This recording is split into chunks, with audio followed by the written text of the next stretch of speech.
Faz Exatamente. todo sentido. Ô, Tariana, agora mudando um pouco de assunto, muitas pessoas que assistem a minha live, né, têm depressão, né? Porque eu atraio um público que se identifica comigo, né? Tem fobia social, muitas pessoas têm fobia social. Eu tenho fobia social, né? Eu tenho alguns transtornos mentais e tudo mais. O que que você diria, Tariana? Essa pergunta é muito séria, né? O que você diria para uma pessoa que está pensando em se matar? Cara, bom, eu acho que as coisas básicas é, honestamente, pedir ajuda, né? Tipo, básico mesmo. Esteja em terapia com alguém e converse, fale muito categoricamente pro seu terapeuta. Eu estou pensando em me matar. Combine com o seu terapeuta o que você vai fazer se você tiver a prestes de fazer isso. Combine com ele, por exemplo, olha, se você tiver realmente uma vontade de se autoaniquilar, primeiro liga pra mim, não manda mensagem. Liga pra mim. E prometa pra mim que você vai esperar uma resposta. Então, se você tá nesse nível, tenha apoios perto de você, tá?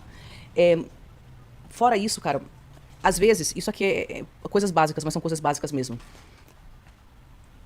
O problema da pessoa que tem a vontade é ela ter energia e não conseguir barrar o impulso. Porque uma coisa é você tá em depressão, outra coisa é você tá em depressão e beber, e quando você bebe, isso tira o freio de barrar o impulso. Então, muitas pessoas que chegam a cometer suicídio, não é só a depressão. Tem uma outra coisa ali que possibilitou a depressão estar ativada, né? Ter a energia de fazer o negócio. Então, por exemplo, um dos tipos mais perigosos de bipolaridade é a mista. Porque quando você está em depressão, você não tem energia. Mas quando você está em depressão e você está com sintoma de hipomania, você tem depressão, ideação e você tem energia. Então, essa coisa mais, esse álcool, essa hipomania, vai tirar a barreira entre você e o ato, né? E assim, geralmente as pessoas que chegam a cometer o ato é porque elas perderam esperança. Enquanto a pessoa pensa, amanhã pode ser um dia melhor, ela fica.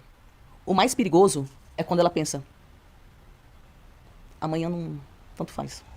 Tanto faz. Só que todas as emoções, inclusive essa emoção, são temporárias. Então, atravessar esse momento, conseguindo pedir ajuda para alguém, inclusive tomar remédio psiquiátrico para a pessoa conseguir não entrar na bad pior, tá perto de pessoas, pedir para as pessoas entrarem em contato com você. Atravessar esse momento para você deixar a impulsividade de querer agir passar. Às vezes pode fazer com que você sobreviva até amanhã. E a questão da depressão é o seguinte, cara. Eu lembro que minha irmã, ela sempre teve depressão, né? E teve anos na nossa vida onde eu ficava ao lado da porta dela para ver se eu ouvia um barulho. Porque eu não sabia se ela já tinha, né, tirado a vida. Então eu ia lá, eu ficava lá 30 minutos até ouvir ela fazer algum barulho. E o que eu percebo é o seguinte. Ela sentia um vazio tão grande, uma falta de sentido tão grande. E claro, como muitas pessoas assim, ela tinha um vício, né? E o vício dela é a compulsão alimentar, que às vezes não é uma substância. Ela falou pra mim, Tari, o gatilho que acontece antes de eu começar a comer é uma sensação de que, se eu não entupir a maior quantidade de comida possível dentro de mim, eu vou ser tomada por uma profunda tristeza e perceber o vazio e total falta de sentido que a minha vida sempre foi. E ela, com o tempo, ela foi entendendo que o cérebro dela fazia esse treco. De fazer ela acordar e não ter a energia. De fazer ela acordar e não ter o sentido. E que às vezes a resposta mirabolante que ela achava que ia ter, de que ia desaparecer, não era o jeito que ela ia conseguir viver. Com os anos, agora ela tem 42 anos de idade. O que ela percebeu? Ela conseguiu fortalecer aquela tal de parte adulta que eu falo pra você, que quando a gente faz terapia, quando a gente aprende regulação emocional, quando a gente se conecta com a nossa bússola interna, é a parte nossa que é sempre mais sábia. Ela sempre tem uma resposta pra gente.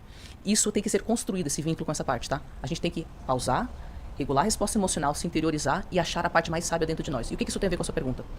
Com o tempo, quanto mais a pessoa faz esse esforço de pausar, quando ela está desregulada, quando vê os pensamentos, porque os pensamentos da depressão mentem. Eles falam coisas extremamente extremistas, catastróficas, que não são real, mas parecem real naquele momento. O que vai acontecer? A pessoa vai conseguir com o tempo, quando ela acorda e o cérebro dela fez aquele treco, ela acordou em um daqueles dias, em vez de acreditar naquilo, se identificar com aquela parte dela que está falando que nada vale a pena, que nenhuma pessoa na vida dela vale a pena, que nada tem sentido, que não costuma ser verdade, né? Aí tem situações onde a pessoa realmente está numa situação deplorável, né? Isso é pior. Mas mesmo assim os pensamentos da depressão eles mentem. Quando você fortalece essa parte adulta, ela fica acesa aqui, mesmo nesses momentos. E ao invés da pessoa se identificar com as vozes e fazer o que elas querem, a parte adulta fala, parece que é um daqueles períodos. Tá bom, qual é o nosso sistema pra gente atravessar isso? E esse sistema é algo que a pessoa estabelece antes desse período. E quando eu falo sistema, não é uma coisa que você vai apertar um botão e você não vai ter depressão. São coisas que você faz no dia a dia que te mantém com uma qualidade maior de vida. Então são coisas do tipo, Cara, falar com uma pessoa que você ama com uma certa regularidade. Pra quem gosta de treinar. Treinar. Pra minha irmã, é fazer aula de dança. Então, uma das formas que ela sobrevive à depressão da vida inteira é que ela, várias vezes ao ano, ela vê festivais de dança e ela vai pros festivais. Porque ela conhece pessoas. E por que ela faz isso? Porque pouca coisa faz ela querer viver.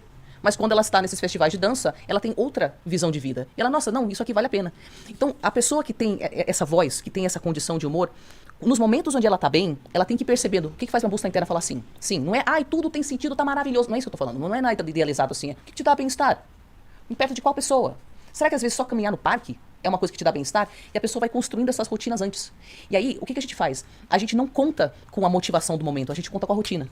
Porque quando você chegar nesse dia que você tá com essas vozes, a parte adulta fala, ok, a gente já sabe o que fazer. E você vai lá, e você vai caminhar no parque, e você assiste o meme de gato engraçado, e você faz as coisas que estão no seu sistema que você criou antes daquele momento de depressão, e isso vai te manter desidentificado dessas vozes.